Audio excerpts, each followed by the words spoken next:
This is my author study of Thomas Nelson Page. For my first source, I used Thomas Nelson Page, Creator of a Virginia Classic by Theodore L. Gross. This source discusses much of Thomas Nelson Page's general life and personal life, particularly in the context of the Civil War and its ramifications on the culture of the South. The article also explores some of his works, including Marsh Chan, and shows how he idealized antebellum South. My second article I used is an interracial reading of Charles W. Chestnut's The Gooford Grapevine and of Thomas Page's Marsh Chan, Racial Representation in Postbellum South Short Stories by Dilys Karen Reese. This source looks at literature on slavery from before the Civil War, written by African American authors such as Frederick Douglass, and also looks at the post-Civil War literature by Charles Chestnut.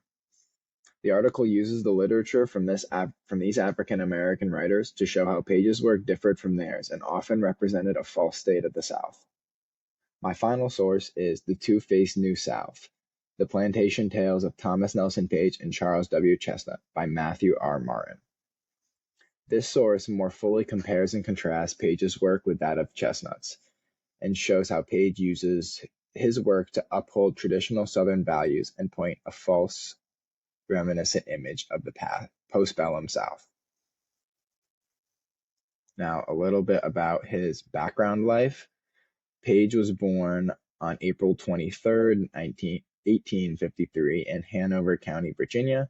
He was born on a plantation that was owned by his father, and they had about 60 slaves at that time. The Civil War broke out April 12th, 1861, about 8 years after he was born, and about a year and a half later, January 1st, 1863, Emancipation Proclamation was issued. So obviously, growing up on a plantation owned by your family and living through the Civil War and the Emancipation Proclamation is a pretty unique experience that definitely altered Page's views on slavery and pre-Civil War South. And his childhood for sure affected and influenced his work. Now, a little bit about his education. He graduated from Washington and Lee University in 1874 while studying law, and 2 years later he passed the bar exam in 1876. He went on to have a very successful law career, as this was the path of many successful Southern writers. They would often gain their wealth and fame from law and then begin writing later on in their careers. Page was also very active in Democratic politics, supporting a conservative pro-South movement, and he served as U.S. Ambassador to Italy under President Woodrow Wilson. My first source, by Theodore L. Gross, talked a lot about Page's general life, but also focused in on Marsh Chan and discussed how the story romanticized the postbellum South. The article talks about how the story was inspired when Page found a letter in a killed Confederate soldier's pocket from a girl which he liked back home.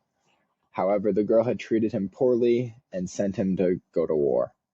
The letter, however, said that she regretted how badly she treated him and wanted him to return, but insisted that he return with a furlough or an honorary dispatch. After finding this letter in the dead soldier's pocket, one of the Confederate officers said he got his furlough through a bullet. And according to Page, the idea took possession of me. And in about 10 days, I had written Marsh Chan. In Marsh Chan, Sam is a former slave who tells the story of his former master, Marsh Chan. Sam is assigned as Marsh Chan's personal slave when Marsh Chan is born. This creates an almost brother-like bond between the two, and Sam expresses his love for his former owner.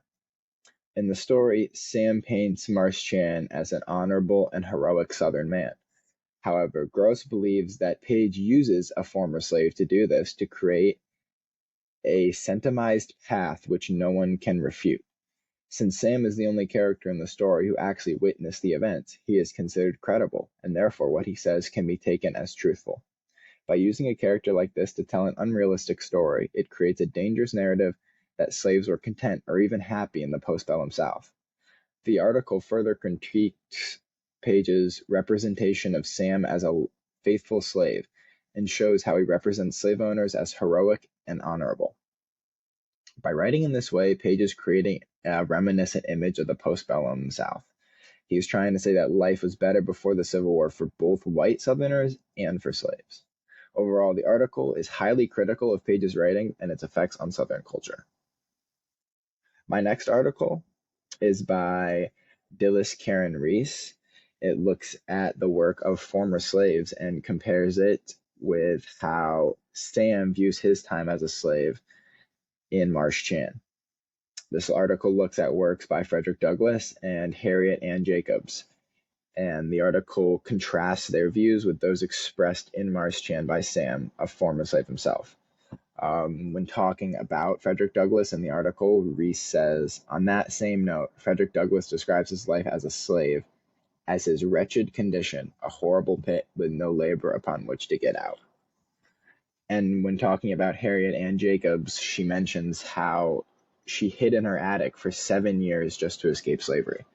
So this kind of shows how horrible these conditions must have been in for someone to be willing to do something like that to escape. And when comparing this with how Sam looked back on his experience of slavery, she says, upon returning home from college, Marsh Chan is described by Sam as the purest and noblest man God ever made. So obviously Sam, a fictional character, is viewing his time as a slave a lot differently than any of the real African Americans who went through this experience. So obviously here Sam, or Thomas Nelson Page, is using a character, Sam, who is a former slave, to express the ideas of someone who has only experienced slavery from the side of ownership and not from the side of being owned. My final source is by Matthew R. Martin, and this source further looks at Marsh Chan with the works of Charles Chesnutt, comparing it especially with the Guford Grapevine. And the Guford Grapevine, while doesn't go right out and dismiss all of Page's ideas, it very cautiously hints against them. This can be seen as Chestnut trying not to be too obvious to his audience of mostly white readers. So a lot of his messages are more hidden in his work. However, it still shows how Thomas Nelson Page's works often differ from African American writers, whether they have experienced slaves or experienced post Civil War South. Either way, their opinions are a lot different than what Thomas Nelson Page is trying to paint their opinions to be. In conclusion, Thomas Nelson Page's views on slavery and the pre-Civil War South were very heavily influenced by his childhood of living on a plantation. He had something to gain from slavery staying legal, so obviously the Emancipation Proclamation was a loss for him. And this can be seen in his works, such as Marsh Chan, which is reminiscing of a time when slavery was legal, which is what he wants because that'd be better for him. His ideas about slavery that are expressed in these works by African American characters are often greatly different from those expressed by actual African American writers during this time. And overall, Page uses his literature to romanticize the Old South and the practice of slavery. And here are my sources.